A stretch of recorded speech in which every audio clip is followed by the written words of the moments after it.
Everybody, welcome to a Brit and Yankee special.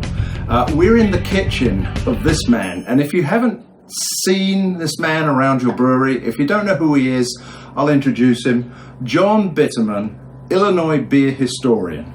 Now, I'm at his house. We're in the kitchen right now, and we're going to take a look at some of the fantastic collection of goodies he has. He needs a museum. So if anybody wants to do the Bittermann Museum of Illinois beer history, please contact John and he'll do it. Now, also, it wouldn't be a good one if we weren't drinking, so we're having a little Oktoberfest. This one comes, he's already opened it at the bottom, it's dripping out.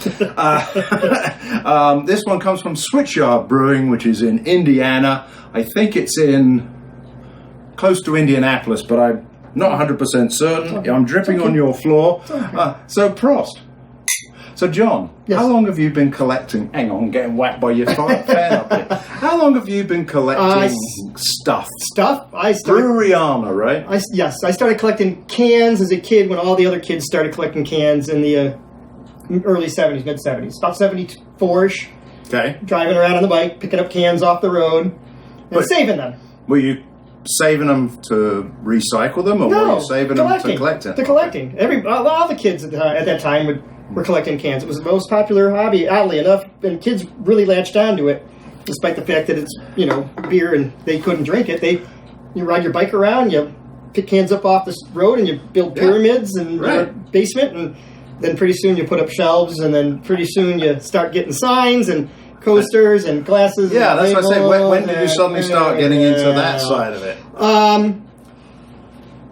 Probably in high school. Okay. Yeah, probably in high school. I started looking at and buying some of the more other stuff other than cans. Certainly, when I got out of college and I had the disposable income, more so, it was easier to do that. I started going to more shows and picking up signs and lights and openers and coasters and labels and all that other stuff that goes with it. Now, the only cans I save are craft cans, basically from Illinois, or any other craft can I happen to pick up along the way. And that's a very valuable history that he is building here. So let's whip over and start some of the collection sections that you have, because you have several sections all across your house. Let's wander over to some of the early days of brewing, to the pre-prohibition and post-prohibition glasses, right? Yep. Okay, we'll see you in a minute.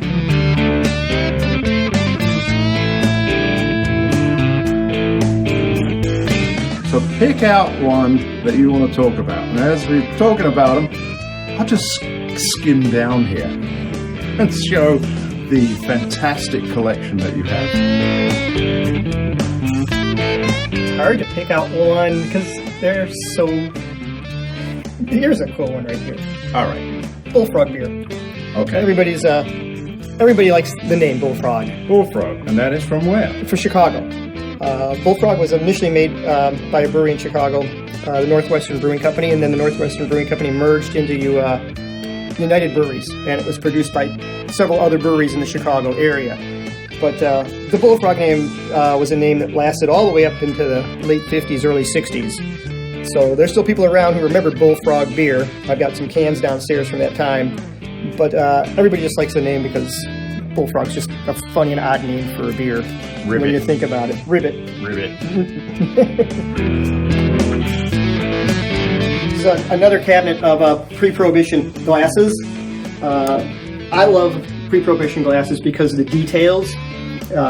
It's hard to really get in close on the detail. You can probably get on sharp on this one right here, this McAvoy glass. They're acid etched, which means they had to make a masking to apply to the glass and then would acid etch the designs in that. And if you look, you can see the details are absolutely incredible, especially on that McAvoy glass. Every single building, you can read what the building was used for. The detail is so incredibly intense. That is probably one of my favorite glasses just for that reason, because of the details. I also, though, like this one right here, the Excelsior Brewing Company, B.J. Helms. The fact that the guy put his own portrait on his own beer glass for his brewery. Short-lived brewery in Sterling, Illinois. You have to remember that, like today, every town had a brewery at it in one point in time. Here's another glass. This is the only one I've ever seen. I've never seen another one of this glass from the Plains Brewing Company of Dixon, Illinois.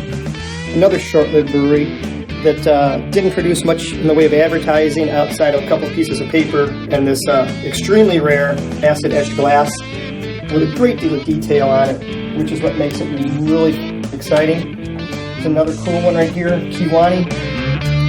Kiwani had a brewery. Like I said, every town had a brewery, just like we are today. This is the Kiwani Brewing Company beer, and this glass is interesting in that it's got a crack on the bottom. Kind of like me. And when it was first brought to my attention, it was only the second time I'd ever seen the glass, and I didn't care that there was a crack on the bottom. But I've marked the ends of the crack with a chalk pencil, and the crack has not grown in the 25 years I've owned the glass. So I'm pretty sure that the glass has continued to remain stable. But there's only one other of these that are known in existence today, other than the one in my own collection. And not only do you have glasses, but you've also got the paraphernalia that goes with it, right? Here's a big collection of your bottle openers that you're currently trying to catalog, right? Yeah. I've been working on the bottle openers lately. Now that breweries are open up again, you're seeing more and more of this type of advertising being produced. And I want to make sure I'm not out there buying extras that I don't needlessly need to buy and that I already have them. So I've got them spread out by style, and I photographed them recently and put them into files. Now all I have to do is pack them up and decide which ones I want to display and which ones I'm just going to simply put away. So what do we got here? This is a Fox Deluxe. A chalk statue from Fox Deluxe Brewing Company in Chicago. And he's sitting on top of a cabinet which is containing Pre-Prohibition Illinois mugs. Wow.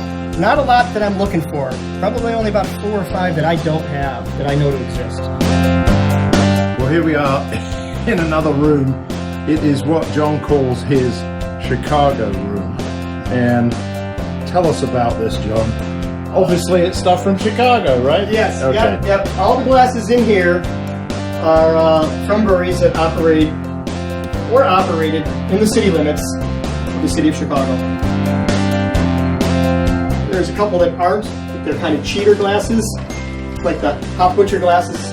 Actually, don't operate in Chicago, but they ended up there because South Loop started in Chicago. There's about a dozen Goose Island glasses on the shelves among the roughly 285 or 300 Goose Island glasses. Is this the Sears building? Yes, it's the Sears Tower display piece from Goose Island. Good Lord. Okay. All right. There's about a half dozen to a dozen Goose Island glasses that come from the Goose Island pubs that are scattered across the world. Those were hard glasses to get. And I think I got one of those for you. Yes, you did. Didn't I? From Canada. Yes. Toronto? Yes. Yeah. So happy to have something in your collection. And you are sitting in... my Goose Island... Stand up and let's see it. It's my Goose Island barrel chair. What's the story of that? How did you get that? I got it on Facebook Marketplace. Oh. Yeah. I had been offered one, and I passed on that one, and a short time later, one was on Facebook Marketplace, and I hadn't been ready at the time on where to put it.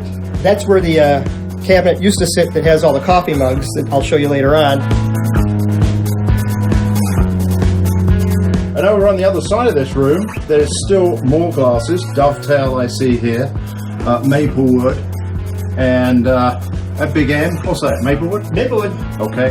And then hidden, instead of clothes in your cupboards, you have large 1 liter and a half liter Steins, dimpled mugs, and boots. This cupboard is all the Oktoberfest glass where I pick up. It's actually bled over into the next cupboard. Uh-oh, there's another cupboard. Yes, there's another shelf here. There we go. We got the shelf.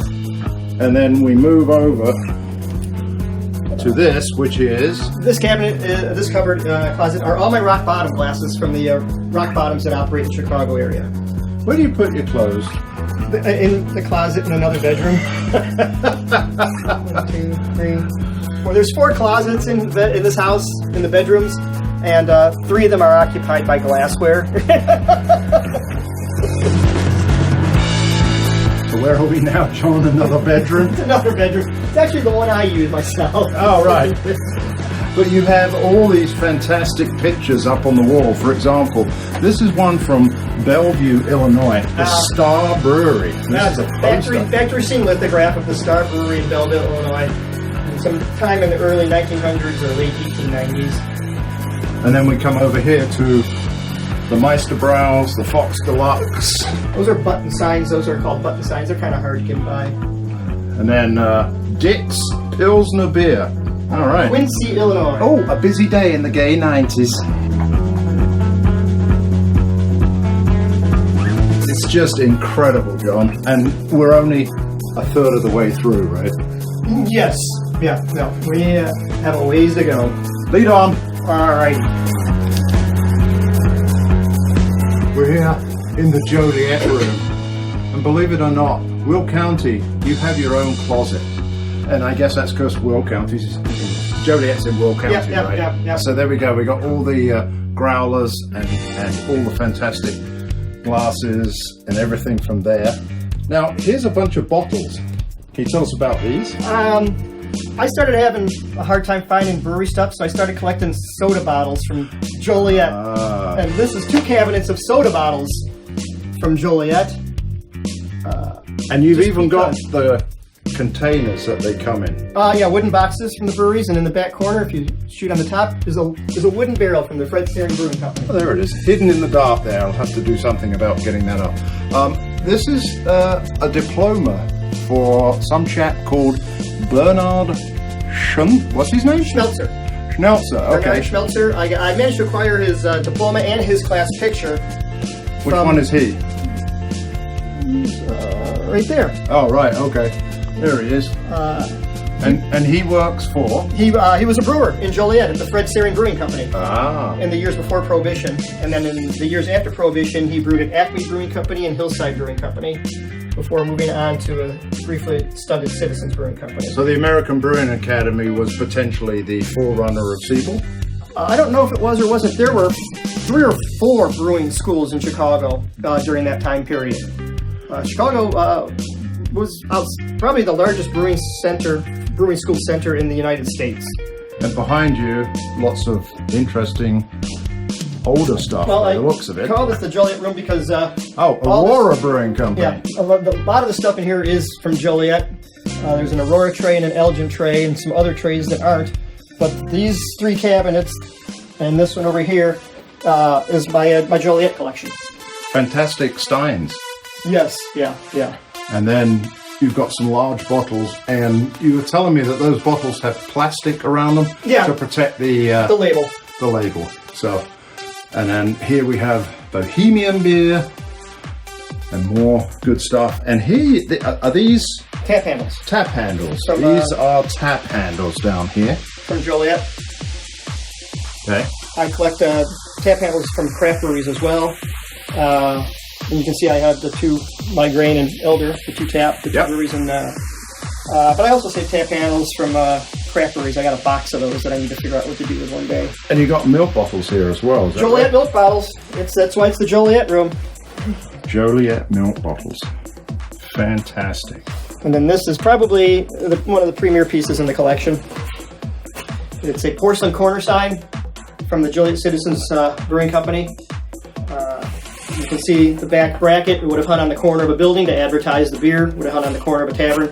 It's probably the most valuable piece I have in the collection. It's the only one known. A porter one about 1.5 years or 2 years ago sold for about $8,000. Wow.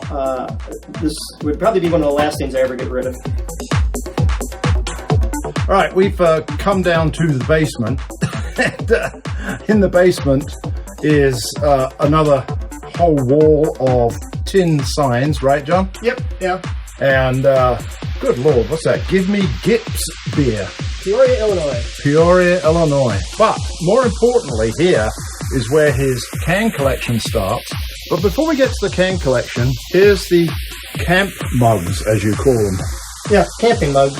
They're usually porcelain or ceramic porcelain mugs that for coffee, for camping, because they're durable. And I don't know who the first brewery was that came out with one, but now they're very popular. Yes. Cool colors, And it's just another form of advertising to pile up in the corner. So we move to the cans, right? Yeah. And you have rows of them. Let me see if I can get a shot. This is just one shot of one wall, and it goes on forever. Who's that Christmas guy? The Stroh's Snowman? Oh, the Stroh's Snowman. All right, cool. I got that when I used to work at a liquor store when I was in high school. And I brought home a lot of point-of-sale merchandise like that. And Elvira, and Oh, I see Elvira in the Harry distance. Carey, Ray in the back corner, and Oh, I'll have to go and see Harry in just a second. But tell us about some of these. Cans? Go and pick out one that's your favorite. oh, not the favorite's not going to be on that side. Oh. The favorite's going to be on the opposite side. Oh, right. We'll turn around then. And look, he has a pachinko. Oh, Is that what it is? Yep, pachinko machine. Oh, Yeah, okay. yeah. I knew what it was. Yeah. Yeah. Where's that from? What? Japan? Well, I know, but is it a brewery there? No, it's no. just a pachinko. There's just something to do.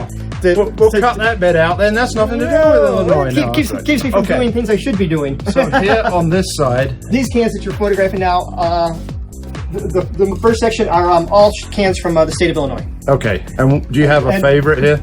Do I have a favorite? Not so much a favorite as favorite sets and parts. Actually, this is kind of an unusual one. When you get that, Drury's malt liquor. It's a man's drink. All right. And that would definitely not be allowed these No, days. I don't think you could probably pull off that sort of advertising these days. I'll make Don Hardy happy and remind everybody that Miller Lite actually started with Meisterbrow. Did it really? Yes, indeed. And then Meisterbrow ended up going into bankruptcy and sold the Light name and recipe to Miller, and they changed it to Miller Lite. That's always a cool story about that. Hillman's. I work for Jules. A lot of people know Hillman's was a grocery store chain in Chicago. This is an old Hillman's Foods can. Is that the same as the coffee people? Might be. I don't honestly know, to tell you the truth. Okay. And then the early cans, like the Pabst Blue Ribbon Export, where they had to tell you how to open your can so you knew how to get into it. Hang on, hold that still. Oh, easy opener. There we go. Keg lined. And then there's the whole, Fantastic. because that's how you had to get into the can, was with your opener. They didn't have the ring tabs. Now walk on down to Harry. We want to see where Harry is. Now, you know, this is an amazing basement you have here. It's amazingly cluttered right now. But it's also, you know where everything is. It was way worse. Hello, Elvira. How are you? Good to see you. It's Halloween. Woohoo! It was way And worse. there's Harry Carey in the corner. Hanging out, doing whatever Fantastic. Harry does, waving. 1988. I mean, that's, Oh, yeah. that's 30. That's almost 35 years He's a old. blood man.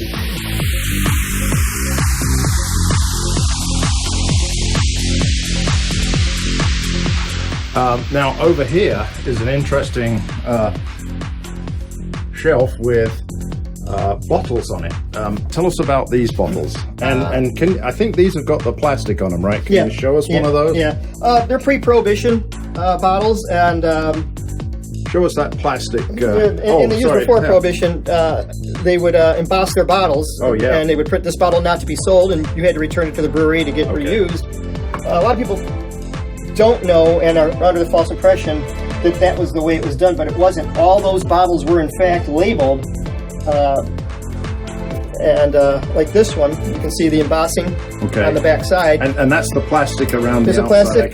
plastic, plastic ring around that to help keep that label. I mean, after all, that label is over a century old right now, and to have paper last that long, if you don't do something to protect it and try to save it, it will deteriorate. So they're acid-free, protective plastics to save the labels. And if I back up a little bit, the next one, of course, is Budweiser Christmas Steins. You have quite a collection of those, right? I have them all, and that started when I worked at the liquor store. I used to every year they used to give us one as a gift, and so when I got the first one in 1980. Oh, show us that one.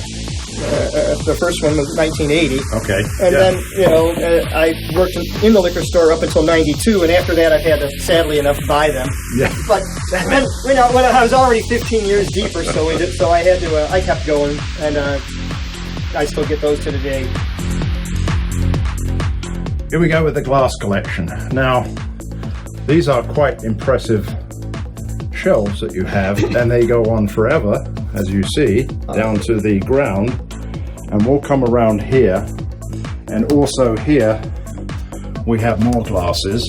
The island is a 12-shelf display that contains all the glasses of the suburbs of the state. There's New and Whistle, a little tin tack or something of that one. Yeah. So. We were already upstairs in the Chicago room where all the Chicago glasses are, and this little island is all the suburbs Okay. in the state. And the corner behind you are the glasses that from the south, I-80 and south would be what these 1, 2, 3, 5 cabinets represent all the glasses from the breweries I-80 and south in the state of Illinois. So it's easy for me to keep track of what I have because I've got them separated by area, not alphabetical, but they are all grouped by brewery. So if I know I'm going someplace, I can just come down here, snap pictures of the glasses from that one brewery, and then just when I go to the brewery, make sure that there's nothing new or something that hasn't changed that I need, especially in the way of minor variations. And a lot of the time, I'm fortunate that the brewers point them out to me. I was at Wolf Den for the Polkaholics here during the Oktoberfest season, and both Katie and Chris pointed out the fact that they had switched from this glass to this glass. Uh-huh. It's something I probably would have noticed because it is a large change, but I'm fortunate that a lot of the time when I go to breweries that they point out those differences in case I didn't know it or wasn't paying attention, because after all, with 300 breweries in the state, it's hard to keep track of all the glasses and everything else that these people are producing. And how many glasses do you actually have? I have 3,000, 5, 6, 7, 800. I have to look. I'd have to look on the phone to get an exact count. But if you watch my Facebook page, you know, because I post the number there all the time when I get new ones. Absolutely amazing. Now you're leaning on something here that is encased, so I'm going to say that they're probably quite valuable in here. What are these? They're just little small pieces of advertising from the years before Prohibition. That big tongue depressor thing is a foam scraper. That. Yep. Myers Alt Pilsner. Yeah, that Myers was a brewery down in Bloomington. There's an inkwell here, that USA Pilsen. Oh, yeah. That's an inkwell. Wow. For a lot of people, don't know what an inkwell is. No. There's tip trays, there's little games, there's buttons, there's matchstick holders over here in the corner. There's Lizzie and the Eagle and that Dix for holding wooden matches. The reflection is a very old Goose Island light up here, so sorry about that, folks. Yeah, I can turn that light off. That's all right. There's some of the tap handles I have from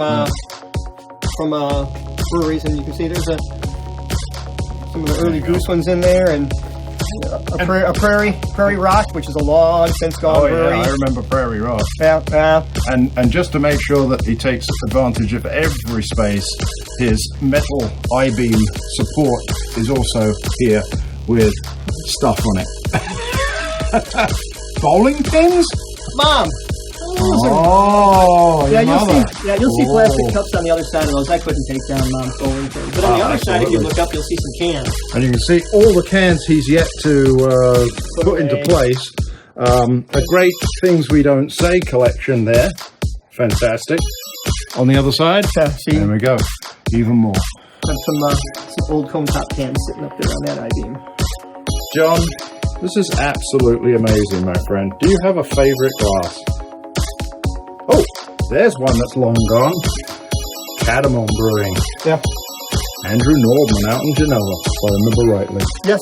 No, so I don't have a favorite glass. and everybody else, I don't use these glasses. Because every time you use them, I'd have to wash them and handle them, and that results in a chance of breakage. And my job is to actually try to save them for future, because those etch glasses in the cupboards up there only exist today because they managed to survive for a century. I want these glasses to be around for 100 years. So 100 years from now, people can remember the breweries that we used to have, because a lot of these breweries, as much as you want to see them, on average are not lasting beyond a century. Very few businesses do anymore. Well, let's head back upstairs, open up another Oktoberfest, and drink to... Because I just want to get this Miller Lite guy out of my picture. So lead on, McDuff.